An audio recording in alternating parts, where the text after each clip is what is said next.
Bonsoir les amis, c'est avec un réel plaisir que je vous retrouve ce soir pour vous parler des histoires de la loterie américaine qui font la grande histoire de la DB Loterie. Bienvenue à cette nouvelle production les amis, installez-vous confortablement.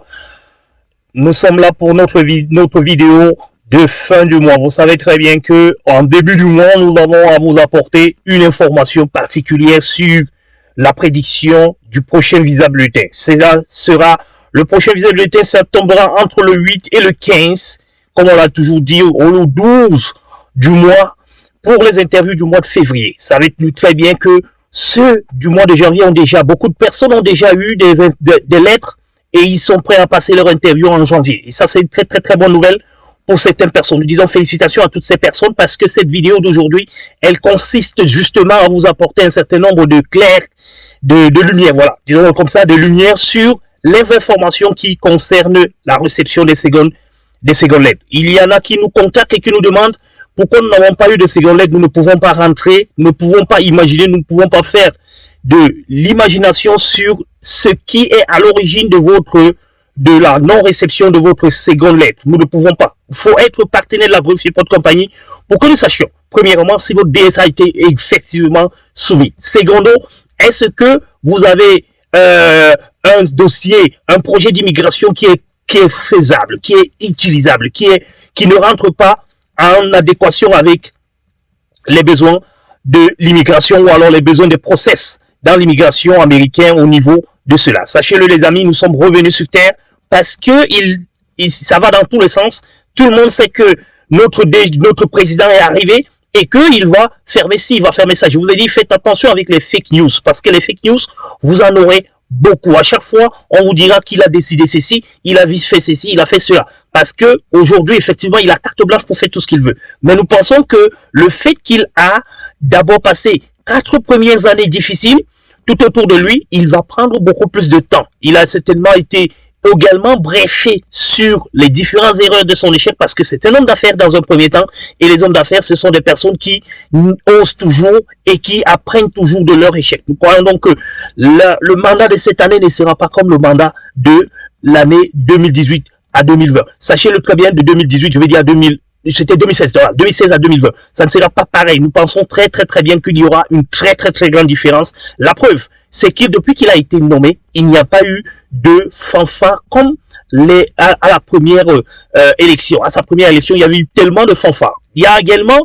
quelques personnes qui me disent que Elon Musk où est-ce qu'il a appris à coder s'il n'est pas allé à l'école. Attention, Elon Musk est un génie, il faut déjà le savoir. Un génie n'a pas systématiquement besoin d'aller à l'école. Un génie a des connaissances surnaturelles. Et Elon Musk fait partie de ces personnes qui ont des connaissances surnaturelles. Parce que, rendez-vous compte, à 12 ans, le mec, il a produit son premier jeu vidéo. Il a produit, je le dis bien, il a codé. Voilà, si vous voulez qu'on reste dans le thème, il a codé son premier jeu vidéo. Parce que comment est-ce que ça se passe dans les pays développés? C'est parce que pendant que nous sommes en vacances et nous jouons au foot, nous courons derrière un ballon, pendant que nous sommes en vacances, nous faisons des arts martiaux. Eux, qu'est-ce qu'ils font? Ils envoient des enfants dans ce qu'ils appellent des academy school. Les academy school, en fait, c'est un petit peu comme si c'est une petite garderie que vous envoyez vos enfants et on leur apprend à coder. On apprend à jouer aux jeux vidéo et c'est eux qui fabriquent leur héros. C'est un peu comme ça que ça se passe. Ils fabriquent son héros pour pouvoir maintenant lui donner signer certaines missions. Vous comprenez un petit peu ce que je vais dire. Ils vont là-bas le matin, ils se créent eux-mêmes leur propre héros, à l'image d'eux-mêmes, à l'image je sais pas quoi, avec les couleurs qu'ils apprécient. Et après, ils disent, mon héros, il doit aller délivrer, par exemple, une reine qui est coincée quelque part. Ou alors, mon héros doit faire un effort de construire des étages et des étages et des étages. Voilà un petit peu comment est-ce que ça se passe. Et ce qui fait que Elon Musk, à 12 ans, il avait déjà son premier jeu vidéo qu'il a vendu à 500 $. Imaginez-vous 500 $ à l'époque qu'il a eu à vendre. Et quand il a vendu ces 500 $, tout le monde comme nous, qu'est-ce que nous aurons pu faire? Acheter des candies, aller, par exemple, nous acheter des paires de tennis, ou alors je ne sais pas quoi d'autre. Qu'est-ce que lui, il a fait? Il a pris ces 500 $, il les a réinvestis. Vous comprenez un petit peu très bien que il n'est pas naturel comme vous et moi. C'est ainsi qu'il faut comprendre comment ça se passe. Nous allons également répondre à une question de notre éditeur qui nous disait que nous devons être brefs dans nos vidéos. Alors, je pense que celui-là, il veut son visa pour pouvoir se casser. Nous sommes ici pour des histoires de la loterie américaine qui font la très grande histoire de la DB Loterie. Nous sommes obligés de parler de du moindre détail. Et ça, certainement que vous n'avez pas des mégas parce que, ou alors vous faites des économies des mégas, vous voulez une information que vous avez besoin et puis basta, vous êtes parti. Il faut penser aux autres. Il faut pas être égoïste jusqu'à ce niveau-là. Regardez les vidéos, lisez les vidéos. Si elles vous paraissent longues, alors, nous ne savons pas quoi vous dire après, mais nous ne pouvons pas être aussi bref que ça, que vous le pensez, que nous le pensons. Nous serons quand même là toujours à votre écoute. Nous serons toujours là pour essayer de vous donner un certain nombre d'informations, j'allais dire, afin que vous puissiez avoir votre visa. Ça, c'est l'objectif final pour tout le monde. Nous allons essayer peut-être aussi de répondre à un dernier qui nous demande à quand est-ce que je pourrais avoir ma lettre d'invitation au niveau de mon ambassade. Écoutez, nous ne pouvons pas, comme nous l'avons d'abord dit au premier sujet, nous ne pouvons pas imaginer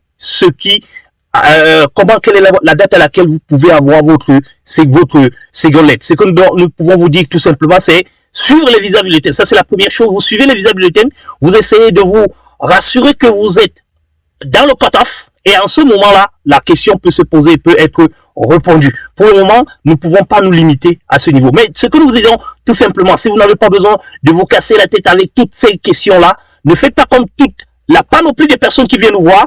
Donnez-nous le numéro compte bancaire, nous voulons payer, donnez-nous le numéro avec lequel nous pouvons vous joindre, donnez-nous ceci, donnez-nous cela. Nous donnons toutes ces informations à toutes ces personnes, et puis nous attendons qu'ils réagissent, et là, nous attendons la réaction, pas de paiement et rien du tout. Nous attendons tout simplement les amis, et nous vous disons, restez focus et faites toujours un effort pour que demain soit meilleur. Sachez-le, un programme d'immigration, un programme pour pouvoir venir aux États-Unis, et encore que les choses sont en train de changer. Il faut que vous profitez déjà de l'ancien système, parce qu'aujourd'hui, c'est l'ancien système qui se présente. Et du moment où l'ancien système se présente, les amis, il faut que vous pensiez à quelque chose. Qu'est-ce que vous devez penser?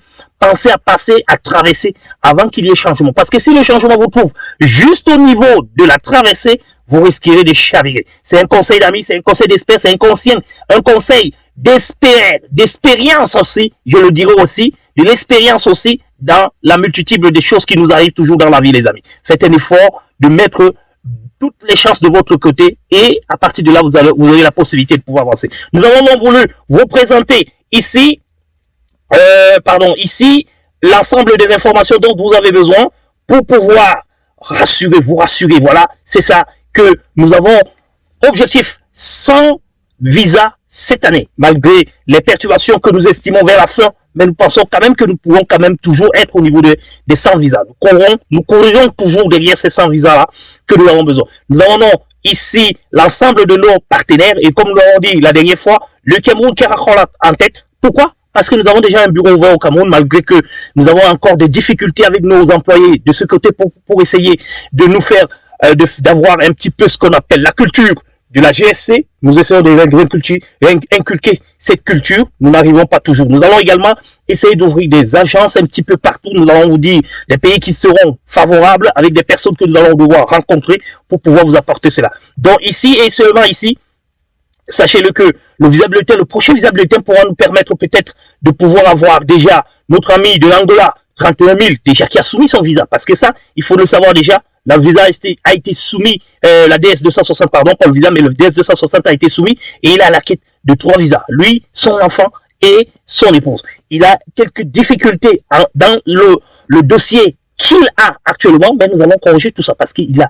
beaucoup de choses qu'il faut. Nous n'allons pas rentrer dans les détails ici parce que c'est son dossier à lui et nous le gérons tout simplement avec lui. Mais sachez que les amis, avec la GSC, nous corrigerons toutes les erreurs que vous avez pu commettre dans le passé. Nous vous préparons également psychologiquement à aborder cette situation parce que moindre erreur comme ça, ça va se passer très mal, les amis. Sachez-le très bien et je ne sais pas si l'administration Trump pourra également se comporter comme en 2021 ou 22, disons-le comme ça, ici. Vous voyez très bien ici, il y a eu beaucoup de lenteur dans l'exécution des visas bulletins. Il y a eu beaucoup de lenteur. Il faut donc faire très attention afin que nous ne tombons pas dans le piège, les amis. Nous vous le disons donc. Restons donc focus et restons également bref pour notre ami qui nous a reproché d'être un petit peu long. Nous allons lui faire le plaisir aujourd'hui et nous allons arrêter la vidéo right now pour vous permettre, vous aussi, de pouvoir comprendre que nous ne sommes pas égoïstes, nous ne pensons pas seulement à nous, mais nous pensons aussi à lui. À lui également de faire quoi? De penser à nous. Les amis, en commentaire, nous allons essayer de vous répondre. Et ceux qui sont partenaires, ceux qui sont en train de pouvoir rassembler un certain nombre de fonds pour pouvoir payer leurs frais de partenariat, faites-le rapidement, les amis. Nous vous le conseillons encore et encore et encore. Et sachez que si vous êtes sélectionné à la loterie américaine, la seule chose que vous avez à faire, c'est de chercher l'argent pour pouvoir mettre un expert derrière votre dossier pour que vous mettez toutes les chances de votre côté. Ça, nous le disons toujours. Et dans certains pays, nous demandons très modestement votre participation, et dans d'autres pays, nous demandons un certain apport de chacun de vous qui est également modeste par rapport au visa que vous avez besoin, que vous êtes en train de chercher, qui vous donnera la nationalité américaine si possible, qui vous donnera la possibilité de devenir militaire ou alors de devenir un conducteur d'engin ou alors de devenir médecin ou qu'est-ce que j'en sais encore, les amis. Mais sachez que la GSC est là, elle vous donnera également la possibilité de pouvoir venir habiter avec la GSC, dans le sein de la GSC, vous accompagner tous les matins et vous ramener tous les soirs, vous orienter vers ce dont vous avez besoin. Les amis, c'est du pipeau que nous donnons et nous savons très bien que ceux qui sont aujourd'hui peuvent le témoigner encore. Ils vous diront qu'ils sont très satisfaits. Maintenant, ceux qui jettent les cailloux sur un arbre, là, sachez-le les amis, l'arbre qui n'a pas de fruits, on ne jette pas les cailloux. Donc tous ceux qui vont le faire, dites-leur tout simplement que si vous jetez des cailloux sur cet arbre, ça veut dire que nous allons jeter les cailloux ensemble parce que cet arbre-là a des fruits. Bonsoir, bon début, bon fin de semaine, disons-le comme ça, parce que c'est la 15 divine ici. Ici, c'est la fête de la récolte, comme on le dit souvent. Nous vous disons donc à tous et à tous, bonne fête de Thanksgiving pour ceux qui ont les projets pour arriver ici, pour ceux qui sont déjà ici et pour ceux qui sont en chemin pour arriver ici. Soyez encore et encore bénis par le Dieu créateur et que le Dieu bénisse les États-Unis et maintienne les étapes telles que nous sommes aujourd'hui. Bonsoir, bye bye.